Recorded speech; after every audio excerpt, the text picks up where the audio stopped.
아브라함 링컨이 노예 시장에서 사람을 경매하는 그곳에 가게 됐습니다. 많은 노예들이 팔려가는데 그 중에 흑인 여인 한 사람이 눈에 들어왔습니다. 그녀의 눈동자를 보니까 분노와 한맺힌 그리고 슬픈 표정이 역력했습니다. 아브라함이 경매에 참여해서 최고가로 그녀를 낙찰을 받게 됐습니다. 그러자 그 여인이 아브라함에게 묻습니다. 당신은 날 가지고 뭘 하려고 하죠? 예, 내가 당신을 자유롭게 하려고 합니다. 무슨 대가로 그러시죠? 아무런 대가가 없습니다. 그렇다면 제가 할 수 있는 무엇이든지 할 수 있도록 자유를 주신단 말입니까? 예, 당신이 하고 싶은 것 무엇이든지 하도록 자유를 드리겠습니다. 제가 말할 수 있는 것은 뭐든지 말할 수 있도록 자유를 준단 말입니까? 예, 당신이 말하고 싶은 말은 무엇이든지 말할 자유가 있습니다. 그러면 갈 수 있는 것은 어디든지 마음대로 갈 수 있도록 자유를 준단 말입니까? 예, 당신이 가고 싶은 것은 어디든지 마음대로 가실 수 있도록 자유를 드리겠습니다. 그러니 자유롭게 마음대로 가십시오.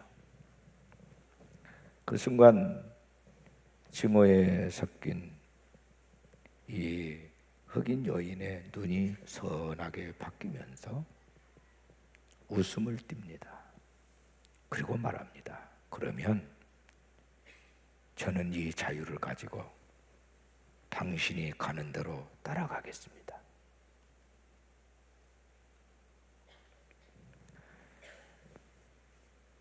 우리가 죄인 되었을 때, 우리가 하나님과 원수 되었을 때, 하나님은 이 아들 예수 그리스도를 십자가에 내놓으실 만큼 우리를 사랑하셨습니다. 이것이 하나님 아버지의 사랑입니다. 이렇게 해서 우리가 하나님의 자녀가 됐고 하나님의 부르심을 받았습니다. 이제 더 이상 하나님으로부터 도망갈 필요가 없습니다. 그래서 우리는 고백해야 됩니다. 하나님이 이제 무엇을 하기를 원하시든지 제가 하나님의 뜻대로 하겠습니다. 이것이 하나님의 사랑을 받은 자들의 올바른 삶의 자세입니다. 영국 기독교 역사상 전무후무한 웰즈 영적 대부흥 각성운동이 일어났습니다. 당시 결정적인 영향을 미쳤던 제시펜 루이스라고 하는 목사님은 십자가는 세상 역사의 중심축이라 말하면서 앞선 모든 역사가 십자가를 향하고 있고 십자가 후의 모든 역사도 십자가를 통해서만 풀린다, 이렇게 말했습니다. 예수님의 생애는 하나하나의 사건마다 십자가를 향하여 나가는 사건이었습니다. 오늘 우리가 가야 할 길이기도 합니다. 오늘 제목인데 우리 한번 따라하겠습니다. 십자가의 길. 옆에 사람 십자가의 길을 함께 가십시다. 아멘. 십자가의 길, 십자가의 사랑은 뭘 말하고 있을까? 세 가지입니다. 하나는 하나님의 사랑을 말하고 있습니다. 오늘 보면은 예수님께서 십자가를 지시기 전에 겟세마네 동산에서 하나님과 깊은 교제의 시간을 가질 때 있었던 사건이에요. 단순한 교제가 아닙니다. 36절 말씀 보면 아빠 아버지여 아버지께는 모든 것이 가능하오니 이 잔을 내게서 옮기시옵소서. 그러나 나의 온대로 마옵시고 아버지의 온대로 하옵소서. 이 아빠라는 이 표현은 정말 아버지를 가장 친밀하게 볼 때 쓰는 단어입니다. 아빠, 아빠, 아빠. 이번 일만은 정말 피하고 싶은데 하지 않으면 안 될까요?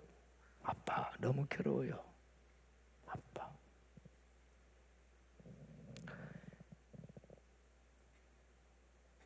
모세혈관이 터져서 땀이 나오는데 피가 섞여 나옵니다. 애절하고 간절한 기도를 주님은 아빠, 아빠 하면서 하나님께 드렸는데 아빠께서는 예민하셨습니다. 침묵하셨습니다. 왜? 아들이 당할 고통과 죽음을 참아내셔야 할 만큼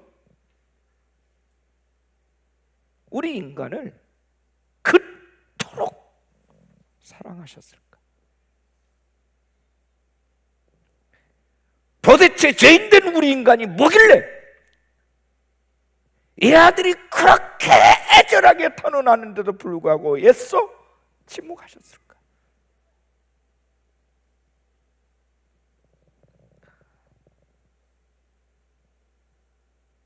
하나님은 우리 인간을 너무너무 사랑하셨다는 거예요. 요한일서 4장 10절의 사랑은 여기 있으니 우리가 하나님을 사랑하는 것이 아니요 하나님이 우리를 사랑하사 우리 죄를 속하기 위하여 화목제물로 그 아들을 보내셨다. 우리가 하나님을 사랑한 게 아니고 하나님이 먼저 우리를 사랑하셨다.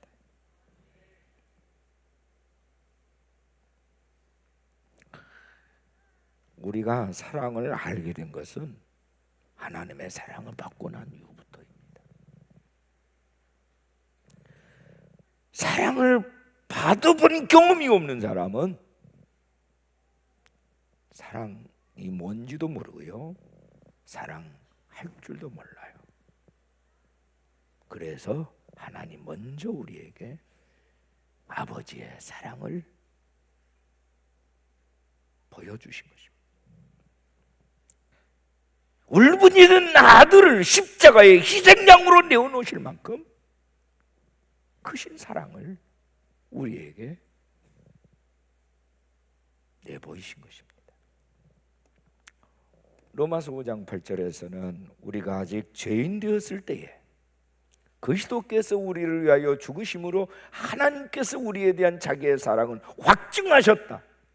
우리 주님 또한 하나님 아버지의 사랑을 당신이 제물로 죽으심으로 말미암아 확증하셨다.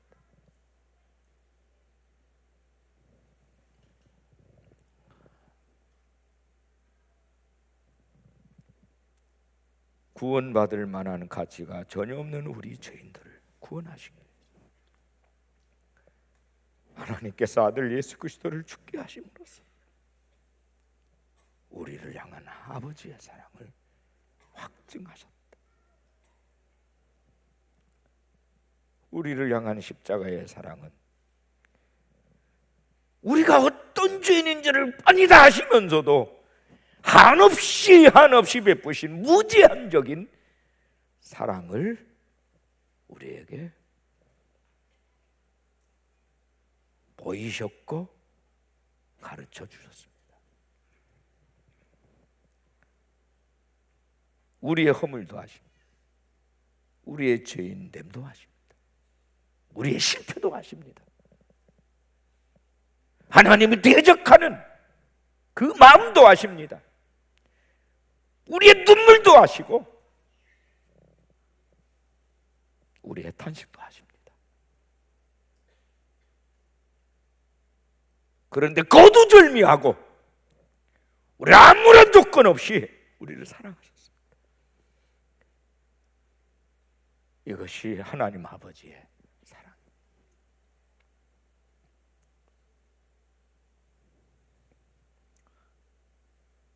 전혀 무가치한 죄인된 우리를 용서하시고 받아주신 사랑입니다.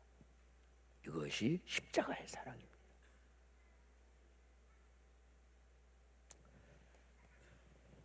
두 번째 십자가의 사랑은 대신 당하신 저주를 말하고 있는 거예요. 우리가 죄인인데, 그래서 내가 저주와 심판을 받아야 되는데 주께서 대신 우리 대신 저주를 받으신 사건이에요. 본문 41절 42절에 보면 보라 인자가 죄인의 손에 팔리느니라 일어나라 함께 가자 보라 나를 파는 자가 가까이 왔다. 죽음은 이미 결정되어 있어요. 더 이상 선택의 여지도 없고요, 뒤로 미룰 수도 없어요. 피할 수도 없습니다. 죄인된 인간들이 받아야 될 저주를 제 주님이 대신 받으시기로 하나님께서 이미 확정하셨어요. 이제 주님은 그 길을 가시겠다고. 일어나라 나와 함께 가자.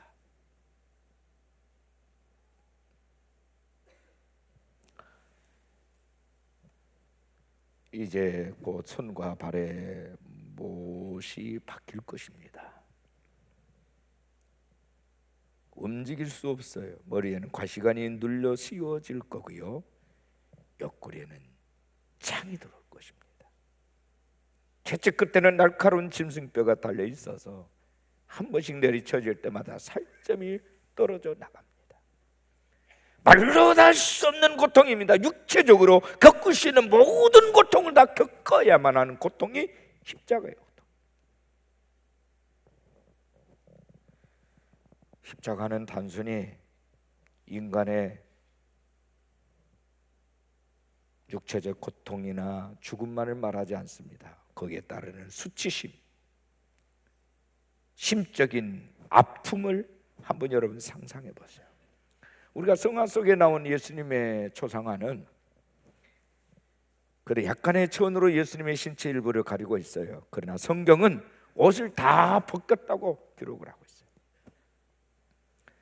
수치심과 모욕감을 주기 위해서입니다. 제자들은 애써 외면하고 다 도망쳤어요. 애롭게 십자가에 홀로 매달려 있는 예수님의 모습을 상상해 보세요.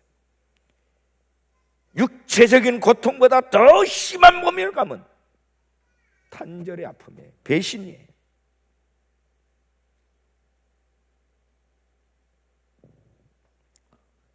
예수님의 육체적 고통, 수치심, 그리고 배신당함, 모든 모멸감을 한 몸에 다 받으셨습니다. 누구 때문일까요? 누구 때문이죠? 바로 저와 여러분 때문에.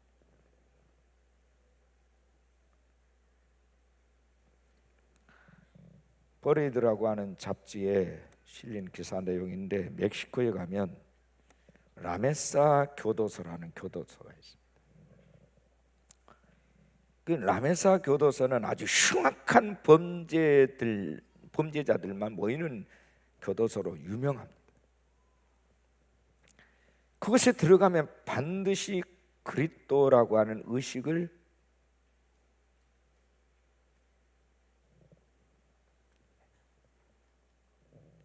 행해지는데 그 의식 속에 죄수들이 참여해야 돼요. 그리스도. 죄수들이 들어오면 50명의 교도관들이 총을 장전하고 양쪽에 도열해서 섭니다. 그리고 그 사이 한복판의 죄수들하고 지나가게 하는 거예요. 그냥 지나간 게 아니라 자기 이름, 나이, 제목, 형기 이거를 무려 50번씩을 크게 소리를 치면서 가야 돼요. 반복해서 소리를 쳐요. 그렇게 50번을 반복하면 내가 누군지 자괴감에 빠져서 낙담과 절망과 괴로움 속에 빠진다고 합니다. 마지막 50번째는 계속 으지르면서 너나 할 것 없이 땅바닥에 쓰러져 버릴 정도로 혼절한 상태가 된다고 합니다. 그때 한 목사님이 다가가서 그들 앞에 무릎을 꿇고 흉악한 제수의 머리와 이마를 만지면서 이렇게 말합니다. 형제여, 실망하지 마세요. 우리 주 예수 그리스도도 당신처럼 제수였습니다. 자, 이제 빵과 포도주를 받으세요. 당신의 허물과 당신의 눈물과 당신의 아픔과 당신의 후회를 잘 아신 분의 살과 피입니다. 이 말씀과 함께 빵과 포도주를 제수들에게 전할 때에 제수들은 한없이 흐느낀다고 합니다. 이사야 53장 6절에 우리는 다 양 같아서 그릇 행하여 각기 제 길로 갔거늘 여호와께서는 우리 모두의 죄악을 그에게 담당시키셨도다. 스스로 자신들을 포기해버렸던 인생입니다. 그러나 이 한마디 말씀에 그들은 어릴 적에 만났던 주님의 모습을 다시 상기하면서 새롭게 자신의 삶을 살겠다는 다짐을 한다는 거예요.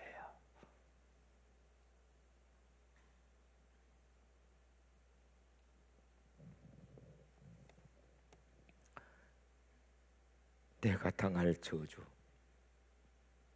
내가 당할 심판을 예수께서 대신 당하셨다.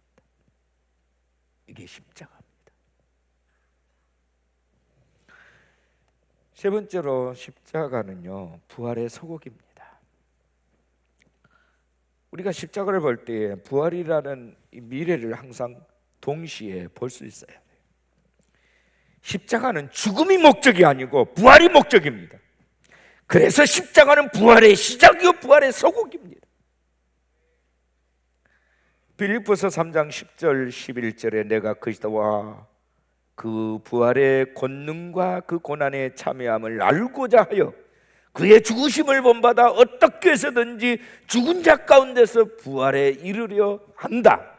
바울의 고백입니다.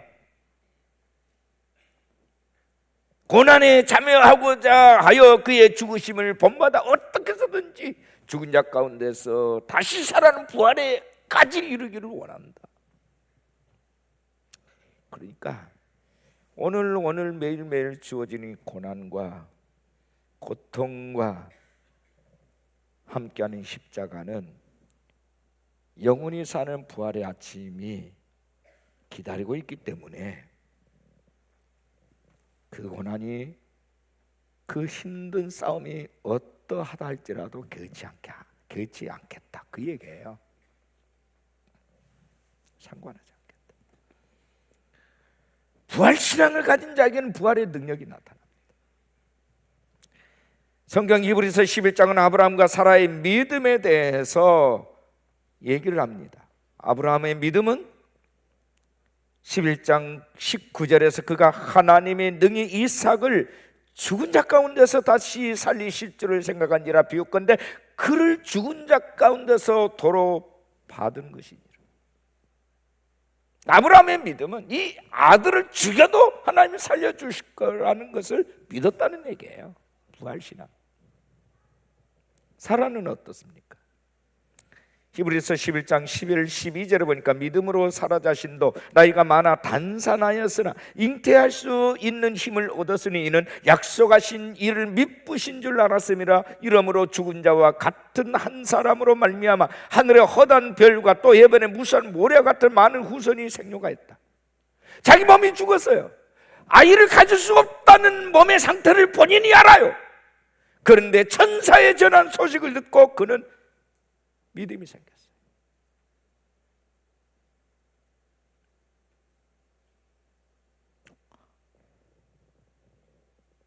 그리고 아들을 낳았어요. 그 아들들이 하늘의 별처럼 바다의 모래처럼 많은 후손을 퍼뜨렸어요. 죽은 자신의 몸이 살아났다. 부활신앙.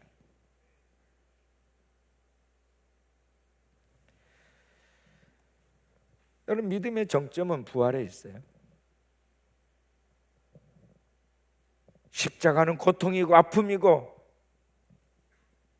죽음이지만, 그러나 십자가의 목표는 죽음이 아니에요. 다시 사는 데 있어요.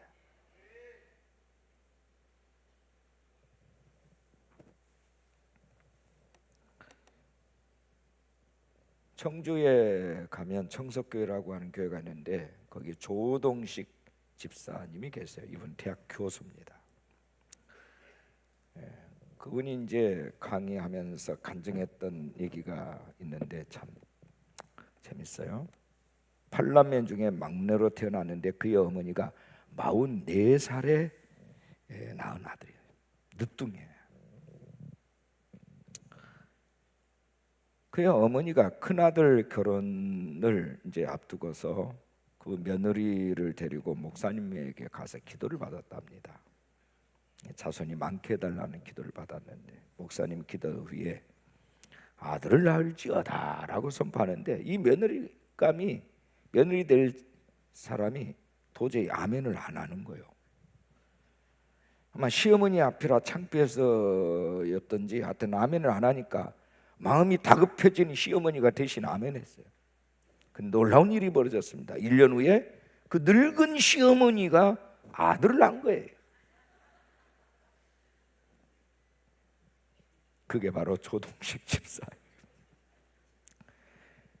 조동식 집사는 간증을 하기를, 그때 우리 어머니가 아멘하지 않았더라면 나는 이 세상에 태어날 수 없었을 거다.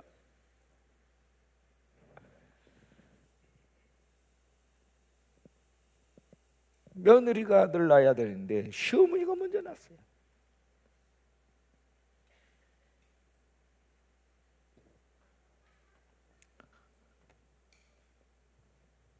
아멘. 아멘이 능력입니다. 아멘이 뭐죠? 우리 믿음의 고백 아닙니까?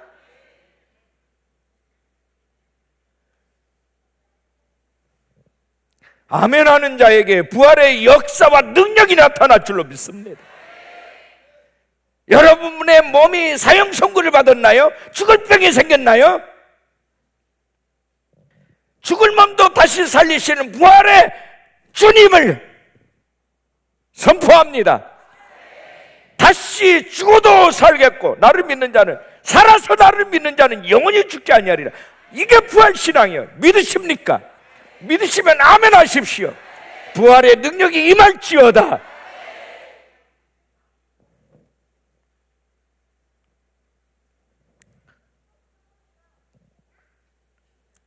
그리고 예수님께서요, 우리에게 말씀하실 때는요, 언제나 함께 더불어 해요. 십자가는 나만 위해서가 아니라 모든 인류를 위해서, 모든 인류가 있는 모든 민족, 나라, 방언, 백성이 주의 한 몸 가운데 들어오도록 하기 위해서 지신 것이 십자가입니다. 함께입니다. 더불어입니다. 분열이 아니고 연합이고 하나됨을 위해서 십자가를 지셨어요. 로마서 6장 5절에 만일 우리가 그의 죽으심과 같은 모양으로 연합한 자가 되었으면 또한 그의 부활과 같은 모양으로 연합한 자도 되리라. 연합. 근데 이번에 게드링 때 그 연합이라는 말을 설명을 하면서, 연합하고 하나됨이 있는데, 하나됨은 연합하고는 성질이 달라요. 연합은요, 이념과 또 뜻이 다른 사람들과 어떤 일정한 어떤 공동체적인 어떤 유익함이 발생했을 때에 한시적으로 연합할 수는 있어요. 근데 하나됨은 한시적이 아니에요. 영원히 함께 가는 거예요. 할렐루야. 이게 하나됨이에요.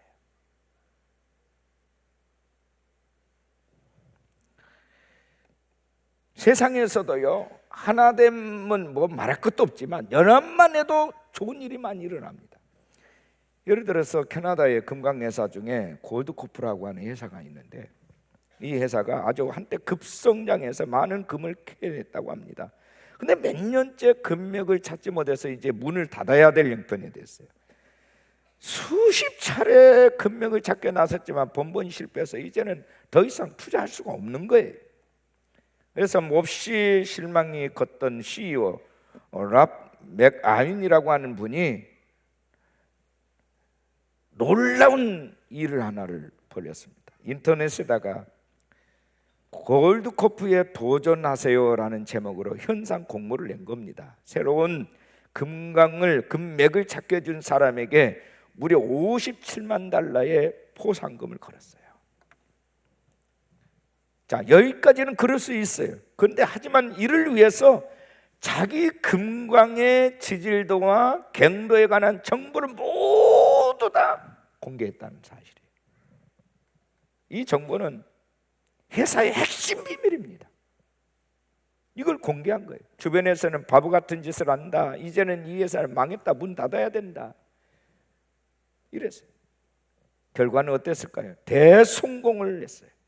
몇 주 만에 수백 명의 전문가들이 금강지도를 다운로드 받아서 연구에 몰두를 합니다. 재밌는 것은 이 일에 뛰어든 많은 참가자들이 대부분 경쟁회사의 직원들이었다는 것입니다. 그러니까 금맥 찾기 위해서 최고의 전문가들이 뛰어든 거예요. 공개된 자료를 가지고 그들이 수학적으로 지질학적으로 연구하고 계산해서 금이 나올 확률이 가장 큰 벽여 군데를 찍어줬어요. 그리고 놀라운 결과가 주어졌는데 그 100여 군데에서 무려 80% 이상에서 금이 쏟아져 나온 거예요. 220톤의 금이 쏟아져 나온 거예요. 그 덕분에 이 회사는 부도지기를 딛고 이rak 최대의 유망 금광회사로 떠올랐어요. 비밀이 뭡니까? 더불어요. 함께요. 혼자 그것을 감추고 있으면 혼자 문제를 풀어야 돼요. 그러나 그것을 더불어 함께 공유하면 많은 사람들의 지혜를 얻을 수 있어요. 같이 윈윈할 수 있어요. 이게 연합입니다. 그래서 연합은 축복이에요.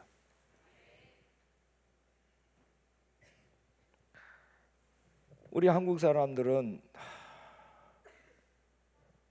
너무 많이 싸워요. 분열을 해요. 분쟁을 합니다. 교회도 그래요. 그래서 교파도 많고요. 왜 그렇게 하나가 되지 못하는지. 제가 태국에 우리 목사님들끼리 여행 갔는데 목사님들이 일행의 목사님이다 보니까 그 가이드가 재밌는 얘기를 해주는 거예요. 코끼리 쇼가 이렇게 다 끝난 다음에 조련사가 이제 관광객들한테 이제 여러분 중에 이 코끼리를 울게 한 분이 있으면 내가 $1,000를 드리겠습니다 했다. 이게 얘기예요. 실제로 그런 일이 있었는지 없었는지 난 몰라요. 근데 없었을 거예요. 근데 이게 얘기예요. 재밌는 얘기예요. $1,000를 주겠습니다. 그러니까 관광객들이 막 이런 말처럼 많은 코끼리한테 가가지고 벨생쇼를 하는데 코끼리가 절대 꼼짝도 안 하는 거예요. 근데 한국에서 온 어느 한 목사님이 내가 한번 울도록 한번 만들어 보겠습니다 하는 거예요. 가지고 코끼리 귀에다가 뭔가 그냥 막 말을 하는 거예요. 그냥 이런 말처럼 막 계속 하는데 한참 있으니까 코끼리가 닭똥 같은 눈물을 흘리면서 막 우는 거예요. 그래서 $1,000를 받았어요. 아니 조련사가 하도 기가 막혀 도대체 우리 코끼리한테 무슨 짓을 했길래 이 코끼리가 우냐 그랬더니 자기가 개척교회하면서 너무너무 고생했던 얘기를 그냥 매주 알고 자라고 했더니 이 코끼리가 너무 슬퍼가지고 그렇게 운다. 그러니까 이 조련사가 이번에는 코끼리를 그냥 두 발로 서서 그냥 두 팔로 그냥 흔들흔들하게 하면 내가 $10,000 드리겠다. 그러니까 막 이 사람 저 사람 내어가지고 별짓을 하는데도 꼼짝도 안 합니다. 그러니까 이 앞전에 그 목사님이 가서 내가 또 한번 해보겠다고 코끼리 귀에다 대고 뭔가 그냥 중얼중얼 했더니 코끼리가 갑자기 일어서더만 막 팔을 흔들더래요. 저런 사람 물었어요. 아니 왜 우리 코끼리가 또 이렇게 들어가지고 그래 손을 흔드냐고 그랬더니 너 나하고 함께 한국에 가서 개척기 한번 해볼래? 그래 코끼리가 벌떡 일어가지고 안 한다고 막 폭풍 눈물을 흘리면서 그러더라고요. 한국교회 개척교회 목사님들 얼마나 고생 많습니까? 저도 개척교회 목사였어요. 그렇게 힘든 십자가를 지고 고생한데도 교회가 부흥을 안 해. 왜 그럴까요? 고아의 영, 분쟁의 영이 한국교회를 이 모양 이 꼴로 만들었어요.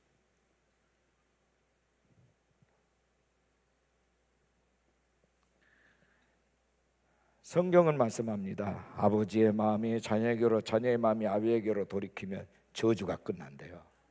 할렐루야. 연합입니다. 하나됨이에요. 한반도의 아픔, 한반도의 분열, 한국 사람의 DNA가 뭐가 있어요?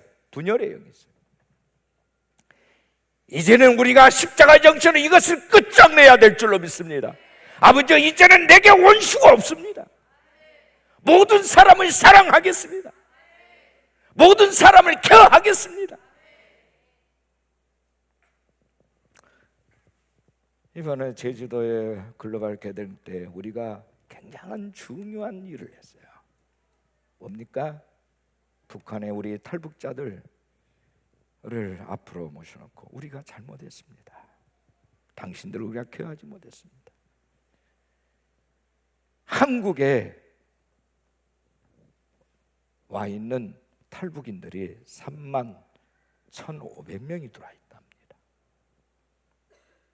근데 여러분 아십니까?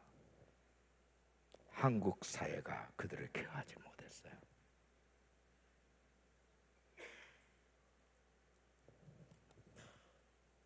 그들이 더 큰 상처를 받았어요. 극단적 선택을 하는 자살률이요, 일반 사람들보다 탈북인들이 3배가 많답니다. 왜 이 지경이 됐을까요? 그들을 품지 못했어요. 그들 따돌렸어요.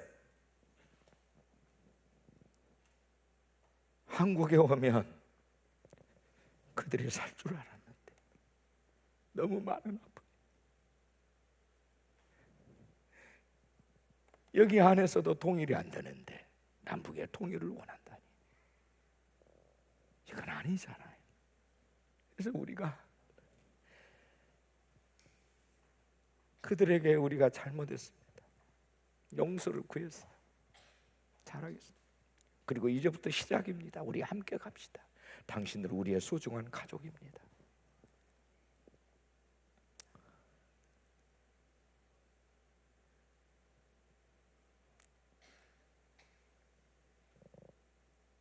어디 탈북자들 뿐입니까?